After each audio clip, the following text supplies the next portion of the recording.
Welcome back to the channel. So today's video is talking about the methodology I use for painting 15mm tanks.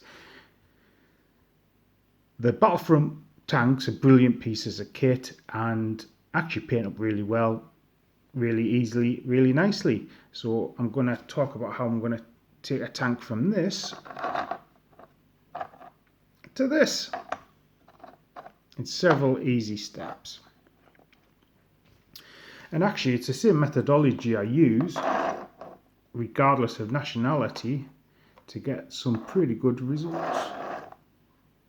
Some British tanks and a German tank there. So what I've done is I've undercoated the colour, and for all my armoured warfare in the desert I'll use a tan Zandri Dust spray paint. For late war tanks, depending on nationality, I might use a different colour. Or will use a different colour. So what I'm going to do is going to block in some base colours. So as you can see, I've put gunmetal down, a bit of brown on the wood, a bit of silver on these kind of engine exhausts, machine guns at the front. The jerry cans I've painted green, and I know the probably would have been more desert colour, but problem is with World War II kit is camouflage and a lot of it's uniformity. Occasionally I'll paint something slightly different just to stand out. And all the engine bits there, silver. And as you can see, I've not been particularly neat. There's bits of silver on stuff. I'm doing it quite quick, knowing that I'm going to tidy it up towards the end. So there you go, stage one, put down my base coats. Now I've got a bit more work on the base coats to come up, and this is stage two. So looking in the colours of Warbook from Flames of War, they've got the metal tracks and engines looking a bit rusty, so I've added an orange wash. You can see that starting to come up, and I've just splashed it on. You know, you can see where it's slightly uneven in places. Then I've also gone with a bit of black, and I've used a contrast black just to paint round these bits, just add a bit of detail in to the kind of engine bits. Other than that, I've done nothing else to the tank at this stage. Talking about being neat or not, you can see there's a bit of silver on there, and I'm just literally taking it on. Okay, so that's my basic colours down. The next up, I'm going to apply a shade over top of all my everything. So I've chosen Reikland Flesh Shade for the Italians. It'll give it a slightly redder finish, and I've used different colours for my different tanks. So you can see here, now the methodology and actually the colours are basically the same undercoat, kind of same finish, but with the British tanks here, I think I used the Agrax Earthshade, a dark brown. And you know, with my German as well, a much more darker finish. I think with if I put the three side by side here, British look a lot lighter. The British is basically the same as the Germans there, but I've gone heavier with the lightest colour. The Germans, Agrax dark brown, brought back up with Zandri Dust, and the Italians, I'm using this Reikland Flesh Shade. That's to just make the tanks look a bit different on the tabletop. I'll show them off next to the finished tank as well. So there you go. And the shade starts covering up some of those mistakes that we make as well. We're always going to make mistakes painting, that's not a problem. So after that, I'm going to start going back with the base colour, Zandri Dust, and liberally dry brushed it everywhere, leaving that shade in the recesses. That's all I'm going to do at that stage. You can see how heavy I've gone if I put them side by side. How it starts really bringing out the recesses, starts really bringing out the shape and the detailing on the tank.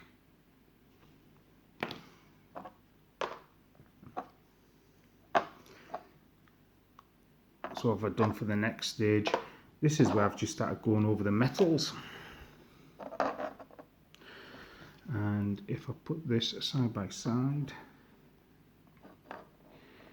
start painting over the metals, leaving a bit of that rust in the recesses. It's probably a bit more shinier than it would be in real life, and you'll see the finished article. I don't really do any much more work with the metals on this.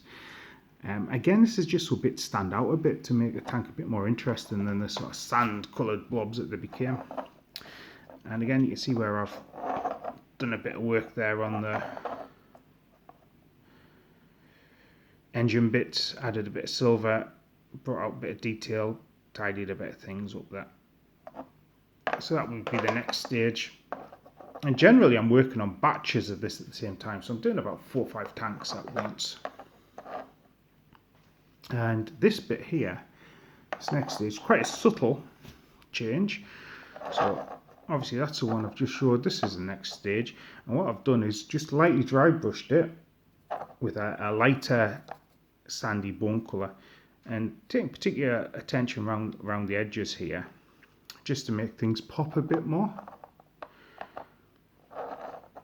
And actually I've got a bit of that, a bit of dry brushing, just a little bit on the sort of jerry cans there to make them pop as well. I probably should have done just a wee bit extra on the tracks now I'm looking at it, just to bring them down a bit. But yeah, just a wee pop and dry brush there. And then finally, my last stage is weathering and transfers. And just picking out any other wee details. The other thing I've done there, I've just added some black shade. Realised I'd painted probably too much metal on the machine gun, so I've just put a bit of sort of black contrast paint over it and tidied it down. Took a sponge and sponged a bit of corrosive paint on some of the bits just to make it look a bit battle worn. I've applied some transfers. This is Commander's one, so that's why I've got the red stripe. There should be a wee Italian flag on the front and a wee cross on the back. But yeah, that is the tank finish. So you see there the transfer is picking up a bit of shine. It's much more noticeable on camera. I've actually picked up something called anti-shine to kind of put that on and make that a bit less shiny.